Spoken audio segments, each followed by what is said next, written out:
हाय मैत्रिणींनो, स्वागत आहे तुमचं वर्षाज वर्ल्डमध्ये। चला तर आज आपण घर बसल्या आणि घरातल्या वस्तूंपासून मुलांसाठी काहीतरी गोड खायला करूयात। ते मी केलेलं आहे म्हणजे बिस्किट, आणि जे घरातल्या साहित्यापासूनच केलेलं आहे आणि ते सुद्धा एकदम खुसखुशीत कुरकुरीत झालेलं आहे। ते तुम्ही केल्यानंतर तुमच्या लक्षात येईलच, आणि सर्व घरातल्या साहित्यांपासून। चला तर रेसिपीला सविस्तर सुरुवात करूयात। त्यासाठी मी 1 कप भरून साखर घेतलेली आहे आणि 5-7 विलायची त्यात टाकलेल्या आहेत आणि बारीक करून घेतली आहे।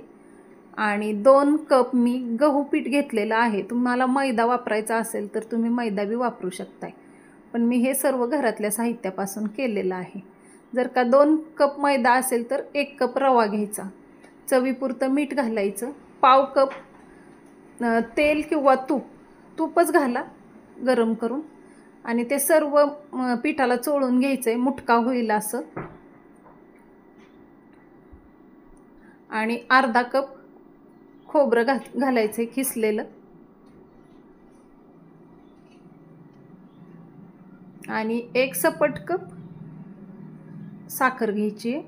ज्या कपाने तुम्ही गहू पीठ मोजलं त्याच कपाने साखर, आणि थोडं थोडं पाणी घालून व्यवस्थित जरा थोडंसं सैलसर मळून घ्यायचं, म्हणजे त्याच्यातला रवा असतो तो फुगतो। साधारणतः ह्याला ज्या कपाने आपण गहू पीठ मोजून घेतलं तेवढंच पाणी लागतंय, किंवा थोडंसं कमी जास्त।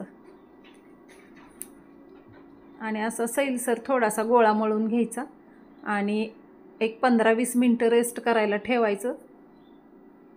याने काय होतं की त्याच्यातला रवा असतो तो फुगतो, एकदम फुलतो।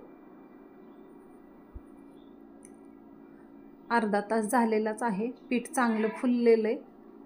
आता हे थोडंसं ताटात मऊ करून घ्यायचं आणि त्याचे गोळे करून घ्यायचे। ही बिस्किटं एवढी छान होतात, कुरकुरीत होतात, खुसखुशीत होतात, खमंग होतात एकदम, आणि बाहेरचं काहीतरी देण्यापेक्षा मुलांना हे एकदम हेल्दी खायला मिळतंय, आणि घर बसल्या घरातल्या साहित्यातून होते। मुलंच काय मोठी बी खाऊ शकतात। आणि बिस्किटांचा शेप द्यायचा आहे ह्याला, आणि थोडंसं जाडसरच ठेवायचे, म्हणजे त्यांना बिस्किटाचा शेप येतो। आणि जाडसर का ठेवायचं, तुम्ही पातळ बी करू शकताय म्हणजे कुरकुरीत होतील। जर थोडंसं जाड ठेवलं तर खुसखुशीत होतात एकदम। ते तुम्ही पाहिजे तसं तुम्ही लाटू शकताय।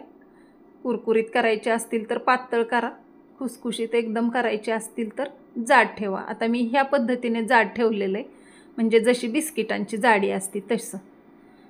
थोडीशी गोळी टाकून बघितली, आधी कडकडतं तेल करून घ्यायचं आणि नंतर गॅस कमी करायचा आणि मंद तेलात हे तळून घ्यायचं। मोहन तुपाचं घातलेलं आहे, पण तळायला तेल घेतलंय कारण त्याला तुपाचाच फ्लेवर येतो, तुपाचं मोहन घातल्यामुळे। आणि अशा बदामी थोडीशी सोनेरी कलरवरती तळून घ्यायचे, थोडीशी लालसर। खूप छान आहे हा नाश्ता, किंवा मुलांना 4ला खायला, 5ला, सकाळी चहा दुधाबरोबर ही एवढी छान लागतात। मी सारखी करत असते। आता ही सर्व तळून घेणार आहे।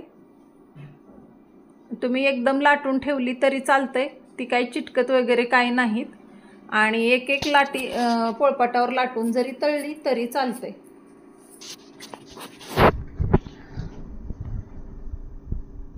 आता बऱ्यापैकी होतच आलेत तळून। तुम्ही सुद्धा करून बघा, मुलांना देऊन बघा, मुले सारखी डिमांड करतील खायला देण्याची। आणि चॅनलवर नवीन असाल तर सबस्क्राईब करा। व्हिडिओ आवडलेला असेल तर लाईक करा, शेअर करा, कमेंटमध्ये मला सांगा तुम्ही केली का बिस्किट, आणि केलेली असतील तर कशी लागली। मुलं तुम्हाला सतत बनवायला सांगतात का, हे सुद्धा मला कमेंटमध्ये सांगा। आणि मुलांना आवडून मोठ्यांना कितपत आवडली हे सुद्धा मला सांगा। तुम्हाला आवडली का करणाऱ्या ताईंना, ते सुद्धा मला सांगा। आणि बघा, ही बोलत बोलत माझी बिस्किटं तर करून झालेली आहेत, आणि खूप छान टेस्ट आहे त्याला। असेच व्हिडिओ बघत राहा। तोपर्यंत धन्यवाद।